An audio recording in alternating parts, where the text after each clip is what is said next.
Hello and welcome to my second sketchbook tour. I recorded the first half of my moleskin sketchbook a few months ago, and if you haven't seen that, I will link it down below.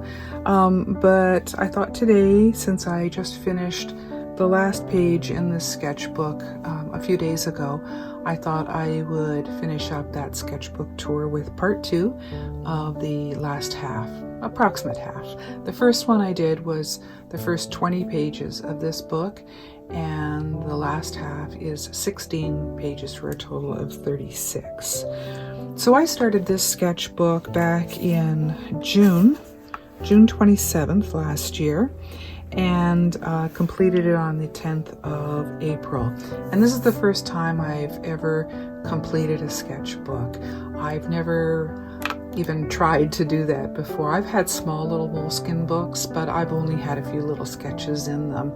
This time though, because it was a larger format, I believe this is an A6 size moleskin, because I've never had a large one. This is a watercolor moleskin. I wanted to do each of my pages with testing different materials and different subjects. So it's not a sketchbook per se as a lot of people would use a sketchbook. I know a lot of people would do a lot of different drawings and really rough drawings on each page and both sides. I wanted this more as a record of some of my paintings and drawings over the last year or so. So they're more refined than a lot of people would do in their sketchbooks. But that's okay. I think everybody can do whatever they want in their own books. So, as I said, the first 20, if you watch the other video, you'll see the first 20 were a variety, mostly of landscapes, a few still life and animals. I'm just going through this quickly. If you want to see them in more detail, you can watch the other video. But yeah, I tried to do a variety of different techniques and subject matter, and some worked out well, some were fails, some, like I don't particularly like, some versus others that came out much better. But yeah, so I believe the last tour I stopped at this one on the 13th of November. So today I'll pick up with page 21. And on the 11th of December is when I did this next one. And this was a gouache painting I did, again referencing images from Pixabay, because I won't be selling any of these. These are just for my own use. So I don't have a problem using those as reference, obviously, with our very snowy winters. And actually today is April 14th and it's very snowy outside today too. We got a huge dump of snow the last 2 days, and I've been shoveling for the last 2 days, so it's still snowy here. So obviously I can't go outside and do plein air, so a lot of this will be from images that I got online. So let's see, so this was the gouache. I really like the way this turned out with the watery background and the reflection on the ice, and then a more detailed spattering of the darker gouache, the Payne's gray, for the trees, and then a spattering of the white for the snowing effect. So the next one I did was more summery. The 29th of December, I used gouache again to do a waterfall, and was experimenting more with doing rocks and a little bit of the water features here. So that was fun to do a little more color in this one. And then instead of a landscape, I thought I would do another animal study. So this again was an image online that I did in Micron and Signo pens, and that was done on the 17th of January. So that was of a leopard in a tree. Then for Christmas, hubby got me a gift card for Amazon, and I used some of it for 150 set of Prismacolors, and so that was wonderful. And so on the 24th of January, I did this snow study using the French grays from that set.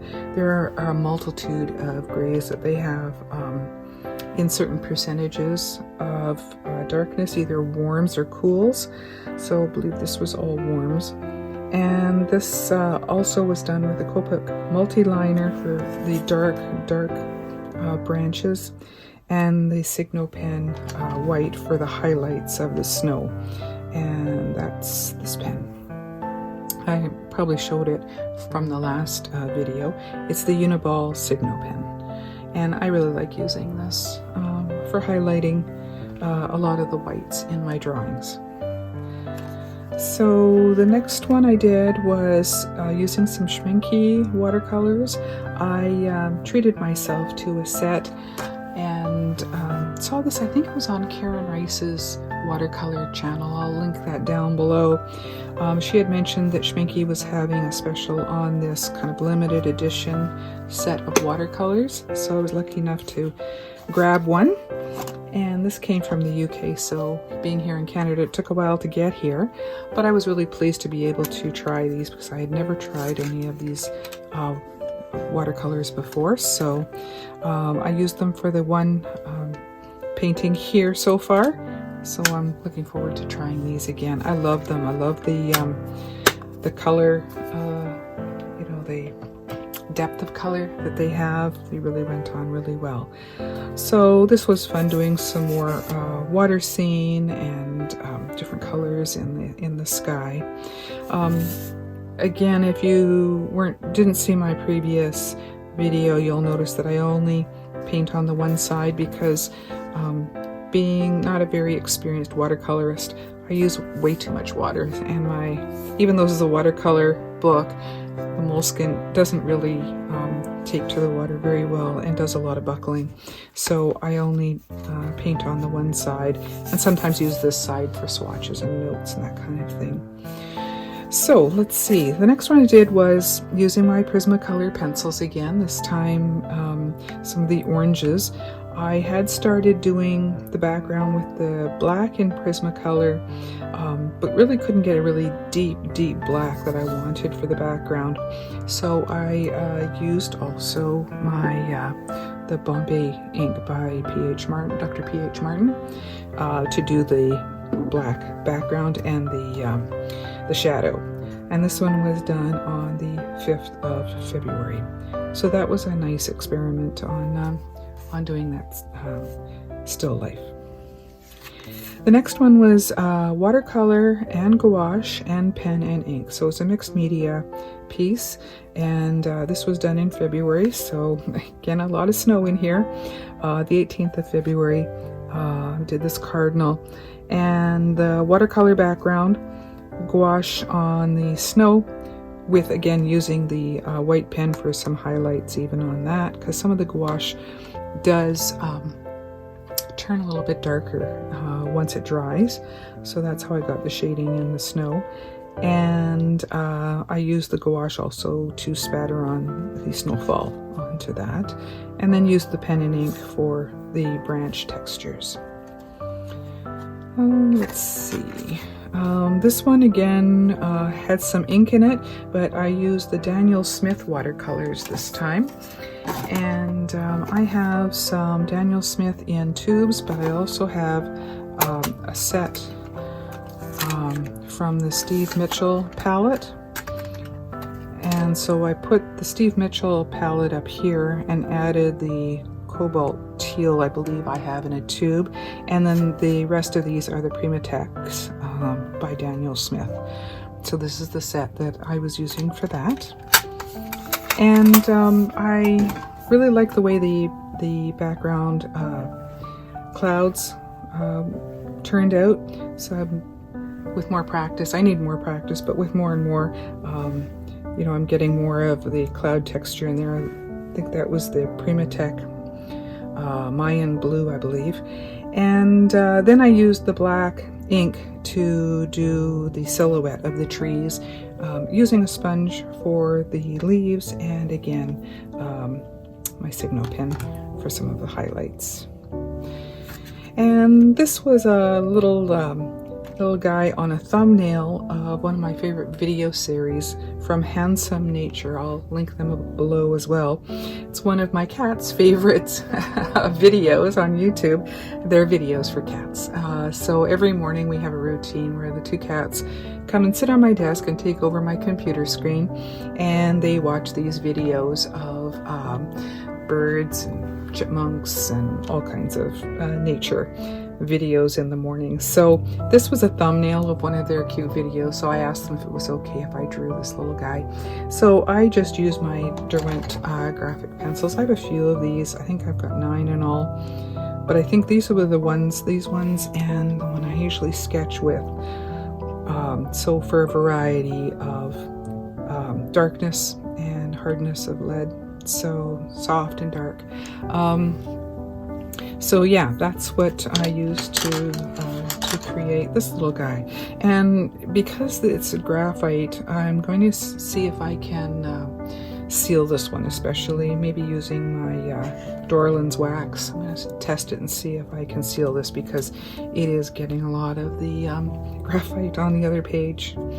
So yeah, that was a lot of fun to do this little guy. That was done on the 21st of March. So this was another watercolor, but I wanted to do it in a limited palette. So I only used 3 colors in the Daniel Smith series, the Quinacridone Gold, Mayan Blue, and Piemontite.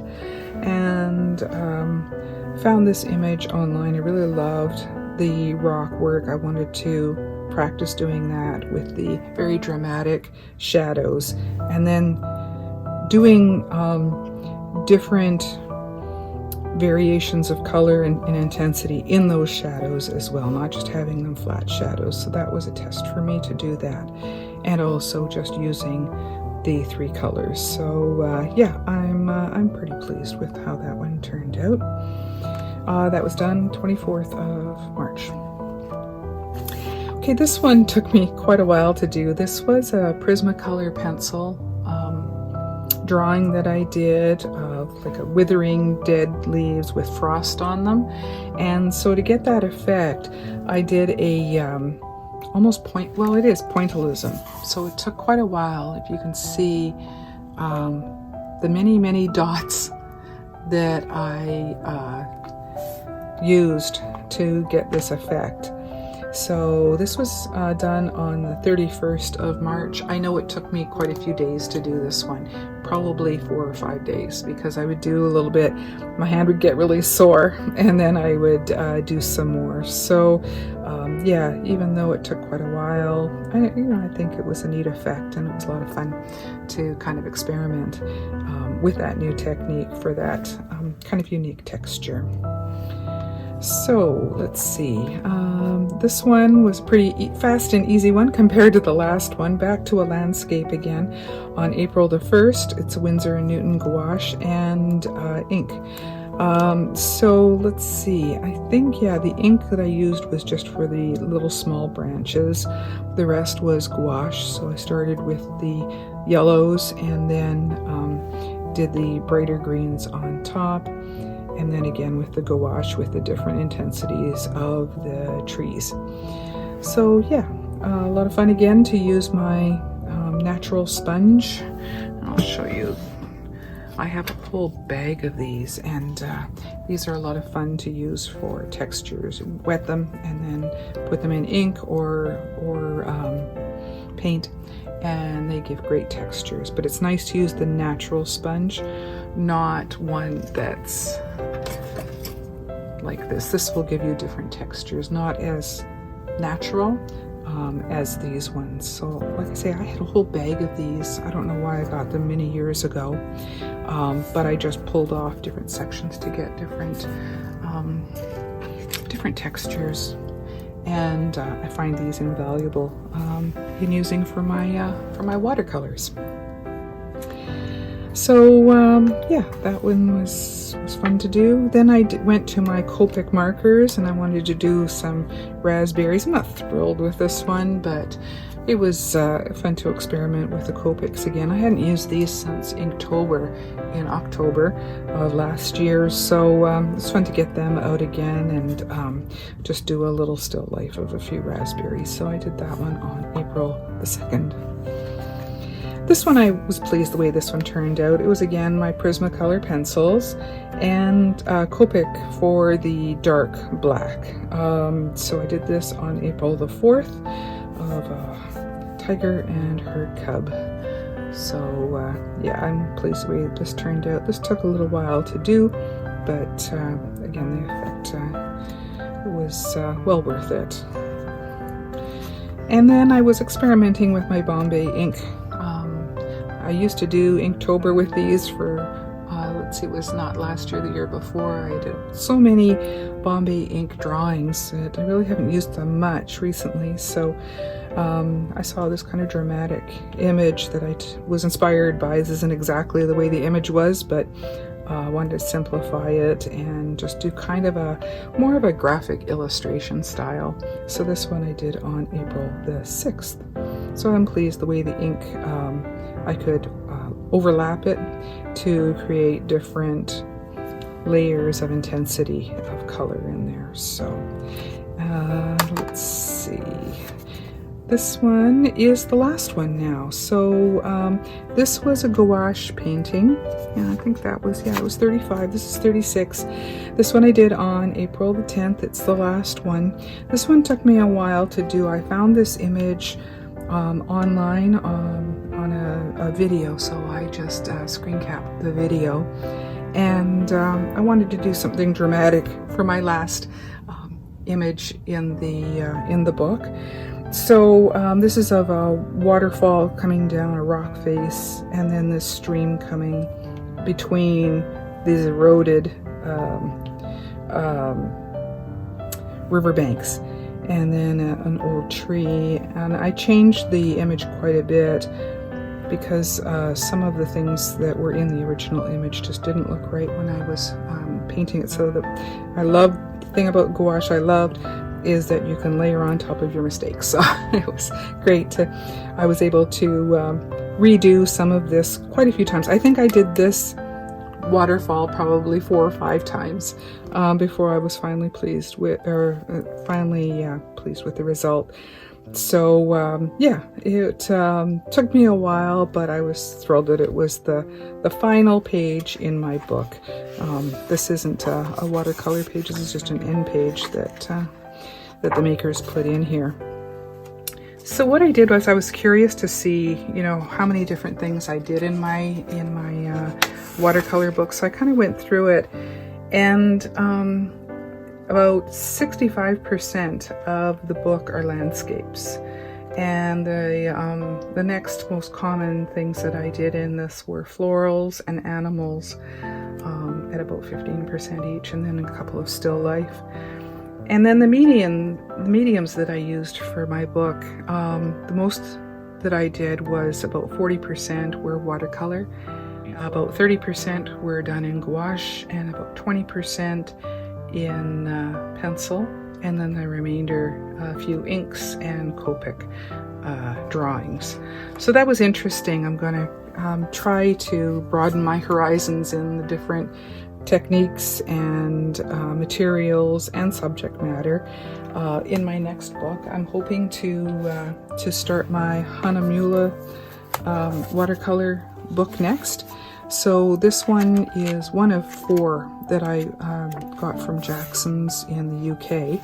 I got these last year, so I'm looking forward to trying this out. It's I've got 2 books that are landscape and 2 that are portrait. So I'm going to maybe try this time to do across the center, maybe with some of the pages that actually don't have like a seam across. Maybe I'll be able to do some there like that, where it's you know, I can get it flat and I can do a large landscape. So I'm going to see if I'm going to try that with my next book. I also have on order, and it's on its way, an Etcher watercolor book too. So that'll be interesting to see how they differ, and I know it'll be far superior to the Moleskine, which was good for a beginner, I think, learning some of the techniques. The Hahnemühle, I've heard, is a little better than the Moleskine, but the Etcher will be far and away better, being a cotton. I believe I can't remember the percentage of cotton in the Etcher, but I know it's a higher quality paper, specifically for watercolor and gouache. So I'm looking forward to trying that out too. So I hope you enjoyed seeing the rest of my sketchbook, my first one that I've ever done, and I hope you'll come back again, hopefully in the future, to see how much I've done in my next book. And as well, if you subscribe to my channel, you'll see in the next few weeks I'm going to be uploading a video of my updated studio tour. I did one about 2 years ago, and I'm going to be doing an updated version of that and showing how I use antiques to store and use in my Victorian studio here. So I hope you'll come back to watch that as well. So thank you again for joining me. I hope you enjoyed it, and hopefully it won't be so long before I do my next video, because I know it has been a while since I've done my last one. Thanks again for watching, and take care, everyone. Bye-bye.